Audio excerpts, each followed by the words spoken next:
गीता के कुल 700 श्लोकों में से केवल ये 9 श्लोक बदल सकते हैं। हर किसी का भाग्य 8 दिसंबर दिन रविवार को गीता जयंती का पर्व है।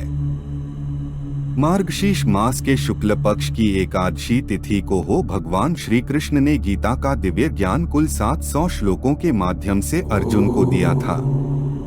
700 श्लोकों में से केवल इन 9 श्लोकों का पाठ नित्य करने से किसी भी व्यक्ति का भाग्य बदल सकता है।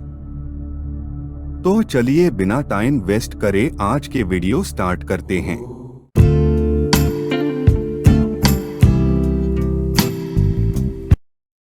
श्लोक 1 योगस्थ कुरु कर्माणि संग त्यक्त्वा धनंजय सिद्धय सिद्धयो समो भूत्वा समत्व योग उच्यते। अर्थात हे धनंजय अर्जुन, कर्म न करने का आग्रह त्याग कर यशपेश के विषय में संबुद्धि होकर योग युक्त होकर कर्म कर, क्योंकि समत्व को ही योग कहते हैं। श्लोक 2 नास्ति बुद्धिर्युक्तस्य न चायुक्तस्य भावना न चाभाव्यत शांतिर्शांतस्य कुत सुखम। अर्थात योगरहित पुरुष में निश्चय करने की बुद्धि नहीं होती और उसके मन में भावना भी नहीं होती। ऐसे भावनारहित पुरुष को शांति नहीं मिलती और जिसे शांति नहीं उसे सुख कहां से मिलेगा। श्लोक 3 विहाय कामान यह कर्वान पुमाश्चरति निस्पृह निर्ममो निरहंकार स शांतिमधिगच्छति। अर्थात जो मनुष्य सभी इच्छाओं व कामनाओं को त्याग कर ममता रहित और अहंकार रहित होकर अपने कर्तव्यों का पालन करता है उसे ही शांति प्राप्त होती है। श्लोक 4 न ही कश्चित् क्षणमपि जातु तिष्ठत्य कर्मकृत् कार्यते ह्यश कर्म सर्व प्रकृति जैर्गुणे। अर्थात कोई भी मनुष्य क्षण भर भी कर्म किए बिना नहीं रह सकता। सभी प्राणी प्रकृति के अधीन हैं और प्रकृति अपने अनुसार हर प्राणी से कर्म करवाती है और उसके परिणाम भी देती है।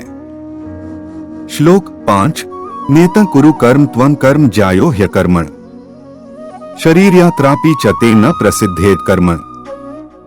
अर्थात तू शास्त्रों में बताए गए अपने धर्म के अनुसार कर्म कर, क्योंकि कर्म न करने की अपेक्षा कर्म करना श्रेष्ठ है तथा कर्म न करने से तेरा शरीर निर्वाह भी नहीं सिद्ध होगा।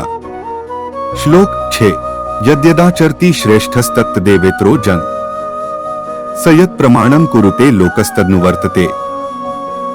अर्थात श्रेष्ठ पुरुष जैसा आचरण करते हैं सामान्य पुरुष भी वैसा ही आचरण करने लगते हैं।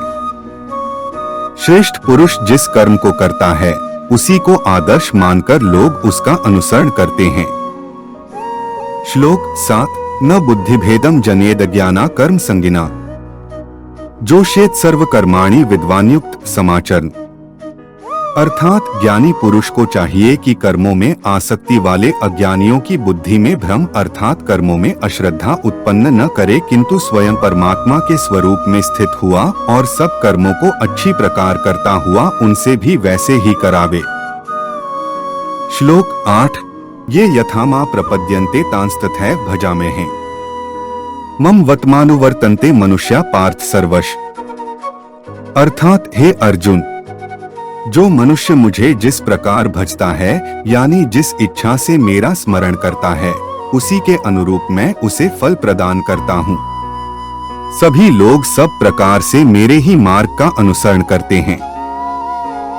श्लोक 9 कर्मण्येवाधिकारस्ते मा फलेषु कदाचन मां कर्मफल हेतुर्भूर्मा ते संगोस्त्व कर्मणि। अर्थात भगवान श्री कृष्ण अर्जुन से कहते हैं कि हे अर्जुन, कर्म करने में तेरा अधिकार है, उसके फलों के विषय में मत सोच, इसलिए तू कर्मों के फल का हेतु मत हो और कर्म न करने के विषय में भी तू आग्रह न कर। मुझे उम्मीद है कि आपको यह वीडियो पसंद आया होगा। यदि हाँ तो एक लाइक करना और चैनल को सब्सक्राइब करना न भूलें और मैं आपसे अगले वीडियो में मिलूंगा। तब तक के लिए गुड बाय।